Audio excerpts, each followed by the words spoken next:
শনিবার ঠিক 2টো বাজে এখন। একবারে লাঞ্চ থেকে দেখাচ্ছি। হ্যাঁ, দেখে নাও। এ হচ্ছে ডাল, তিতা দিয়ে ডাল, মানে উচ্ছে দিয়ে।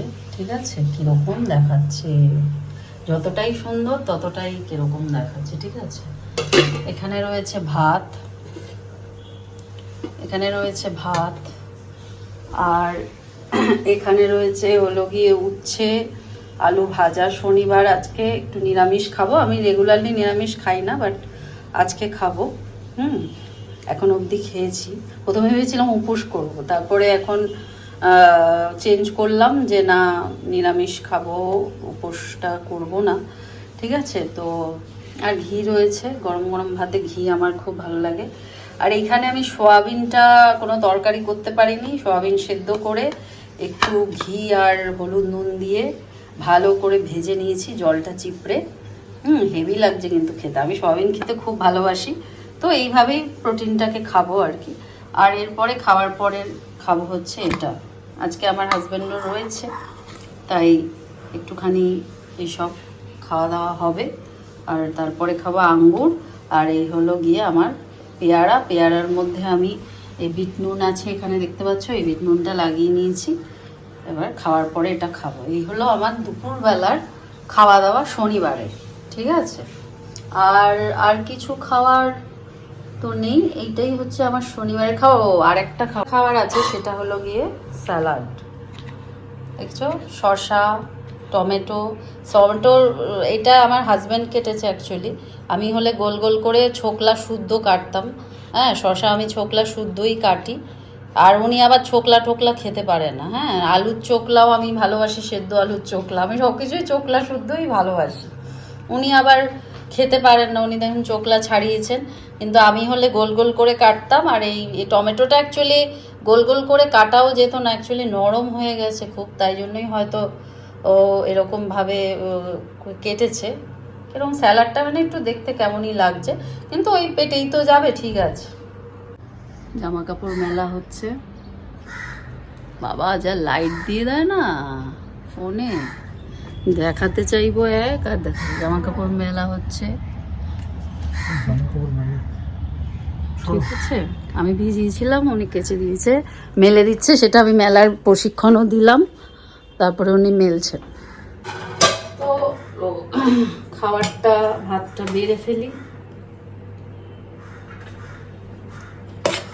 আমি জামা কাপড় ভিজিয়েছিলাম অনেক দিন ধরে, শীতের অনেক জামা কাপড় পরে রয়েছে।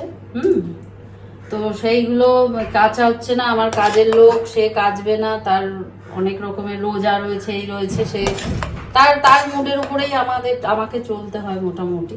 সে যখন ইচ্ছা আসবে, আর যখন ইচ্ছা আমি যে বললে সেগুলো হয় না, উনি ওনার মতো আসে, আমি সেগুলো সব অ্যাডজাস্ট করে নিয়েছি। হ্যাঁ, তো কাচার ব্যাপারটাও মাঝে আগে দিয়েছিলাম। হ্যাঁ, এতদিন পর একটুখানি ইয়ে করে এনার্জি সঞ্চয় করে জোর করে, মানে আমার মধ্যে না কাজ কোনো একটা পড়ে রয়েছে, ওইটা নিয়ে ভিতরে কি যে হতে থাকে টেনশন। এখনো একটা বাথরুম, আমার দুটো বাথরুম, একটা বাথরুম এখনো ক্লিন করতে হবে, সেই বাথরুমটা আমার মাথায় ঘুরছে যে ওই বাথরুমটা যতক্ষণ না ক্লিন করছি ততক্ষণ আমার মনে হয় ওটা পেন্ডিং রয়েছে। আবার ওই বাথরুম ক্লিন করতে করতে ওই কোথায় ঝুল পড়েছে, এইগুলো আমার চলতেই থাকে। এই জানলা পরিষ্কার করতে হবে, ওইটা মানে এই চলছে আর কি। এই করতে করতেই আমার একটা সব সময় কাজ করে যে এটা পরিষ্কার করতে হবে, ওইটা করতে হবে, বাথরুম ইয়ে হতে হবে। এই করতে করতে রান্নার জায়গাটা আমার ভীষণ ইয়ে হয়ে যায়। পরিষ্কারের একটা বাতিক আছে বলতে পারো, সব সময় পরিষ্কার পরিষ্কার পরিষ্কার। ঠিক আছে, তো এই হলো অনেক গল্প, আমার ভাবমূর্তি প্রকাশ করছি তোমাদের কাছে। আমার মতো আমি জানি অনেকেই আছে যারা এরকম পরিষ্কার পরিচ্ছন্ন থাকতে ভালোবাসে। এক একজনের এক একটা প্রায়োরিটি। আমার যেমন প্রায়োরিটিটা, আমি যতটুকু কাজ যা করবো পরিষ্কারভাবে করব, এবং আমার সাথে যে থাকবে সেও যেন সেইভাবে পরিষ্কারভাবে চলে। হ্যাঁ, আর অনেকের আছে যে না, ঠিক আছে সব অগোছালো রেখেই আমি ওইভাবেই, তারা মানে রান্না করা হয়ে গেল, সব কাজ তারা পটাপট করতে পারে। আমি আবার সবকিছু যতটুকু করবো ভালোভাবে করবো, এবং সময় নিয়ে করি আমি। হ্যাঁ, এটাই হচ্ছে ব্যাপার। আমি কাজ করার মধ্যে আমার একটু সময় লাগে, কারণ আমি হুটোপাটা করে ভুলভাল একটা যাচ্ছে তাই ছড়িয়ে ছিটিয়ে কাজ আমার পক্ষে পসিবল হয় না। দেখবে আমার বাড়ি, আমার ভীষণ বেশি পদও আমি করি না, যে এক গাদা পদ। আমি হয়তো পরিষ্কার পরিচ্ছন্ন করতে করতে যতটুকু যা করা যায় আর যতটুকু হেলদি খাওয়া যায় ততটুকু চেষ্টা করি। হ্যাঁ, আমার হাতটা কাজের এরকমই, আমি অত চটপট করে যতটুকু যে পারি ভালোভাবে করার চেষ্টা করি। সেটা আমি যখন চাকরিও করতাম তখনও আমি তাই করতাম, যতটুকু কাজ করতাম মন দিয়ে করতাম এবং পারফেক্ট করতাম। এটাই আমার কি বলবো, নেগেটিভ পয়েন্ট বলো পজিটিভ পয়েন্ট বলো, এটাই আমি, যে আমি যতটুকু যা করবো সেটা সেইটুকু যেন আমার পারফেক্ট হয়, কিন্তু যা তা করে আমি কিছু করতে পারবো না। তো আমি নার্সিংয়ে ছিলাম, তো আমি যখন চাকরি করতাম তো তখন আমি এরকমভাবেই করতাম যে যতটুকু পেশেন্ট কেয়ার নিতাম আমি ততটুকু খুব ভালোভাবে নিতাম, যাতে পেশেন্টের কোনো রকমের কোনো প্রবলেম না হয় আমার তাড়াহুড়োতে। তো দেখতে পাচ্ছ আমি পায়ে নেল পলিশ পরে নিয়েছি হোয়াইট কালারের, হোয়াইটটা আমার খুব ফেভারিট কালার, তাই পায়ে পরে নিয়েছি। আর হাতে ভাবলাম একটু সবুজ রঙের নেল পলিশ পরে নিই, তাই সবুজ পরে নিয়েছি। নখগুলো কেটে ফেলেছি তাই বিশেষ ভালো দেখাচ্ছে না, কিন্তু হোয়াইটটা আমার বেশি ভালো লাগছে পায়ে। তারপর সন্ধ্যাবেলা একটু রেডি হয়ে আশেপাশে বেরিয়েছিলাম, দেখে নাও। কোথায় গেল জুতো? চাবি নাও, ওই তো চাবি। বাবারে কোথায় গেল আরেকটা জুতো? বাবা একটা পাই আরেকটা খুঁজে পাই না। আরেকজন ফোন দেখতেই ব্যস্ত, জুতো বার করতে পারছি না। এক হাতে ফোন এক হাতে ব্যাগ, ফোন দেখতে ব্যস্ত। জাস্ট দেখো, এই ফোনের কথা বলা হয় ওর মাথা তুলে না, ঠিক আছে? সিনসিয়ার হয়ে যায়, সব ধরা পড়ে যাবে এবার। নিয়ে গেছে নাকি? বালতিটা ভিতরে রেখে দাও, একটু হাতটা ধুয়ে।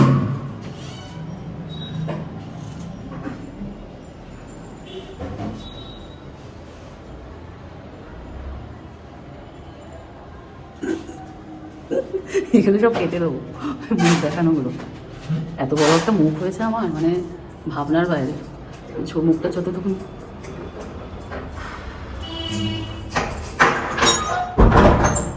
খেয়ে খেয়ে খেয়ে খেয়ে মুখ বেড়ে গেছে, খেয়ে খেয়ে মুখটা হাতির মতো হয়ে গেছে, তবুও খাওয়া কমছে না। অনেক দিন ধরেই খুব বডি পেন হচ্ছিল, তার জন্য অনেক স্প্রে ট্রে করেছি, কিছুতেই পেন ঠিক হচ্ছিল না। তাই আমার হাজব্যান্ড বলল চলো একটা জায়গা দেখেছি সেখানে ম্যাসাজ হয়, তো ওখানে গিয়ে দেখো ম্যাসাজ করি তোমার বডি পেনটা কমে কিনা। ওরও পায়ে ফায়ে ব্যথা ছিল, ও ম্যাসাজ করাবে বলল, তো তার জন্যই বেরিয়ে পড়লাম। এবং টোটোতে দেখতেই পাচ্ছ টোটোতে উঠে যাচ্ছি। তারপরে দেখে নাও কোথায় গেলাম আর কি করালাম। দেখাই এত, হ্যাঁ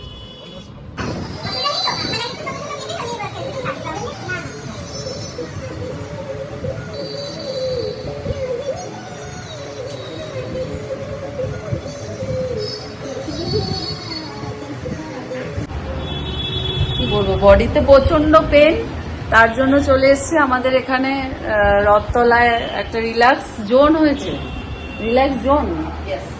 যাই হোক, রিল্যাক্স জোন চলে এসছি এই মেশিনগুলোতে ইয়ে করতে, মানে ম্যাসাজ নিতে।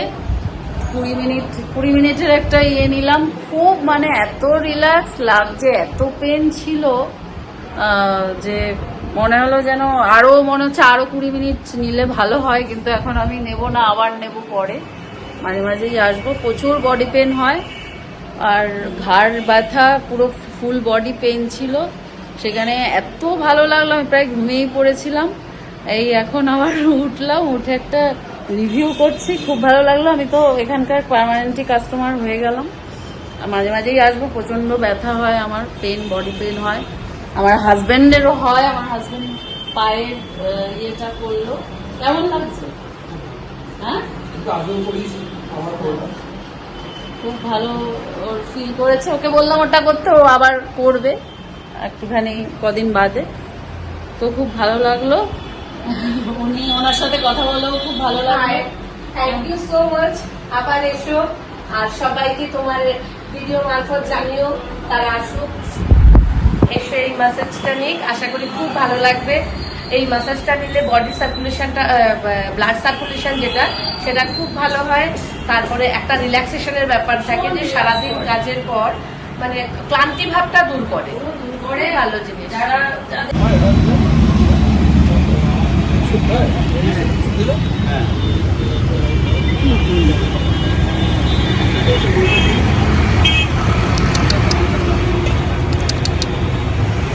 তাকাচ্ছে দেখো, 8 চোখে তাকাচ্ছে।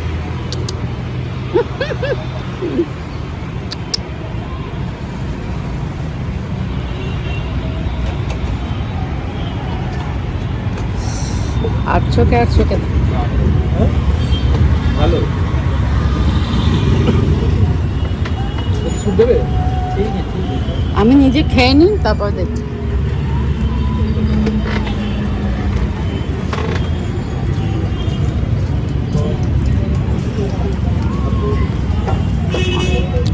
বিস্কুট নিয়ে খাও। বিস্কুটটা কিন্তু খুব ভালো ছিল।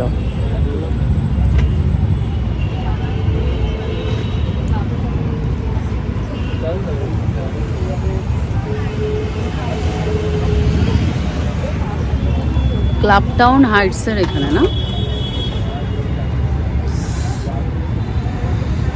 ধূমপান স্বাস্থ্যের জন্য ক্ষতিকর।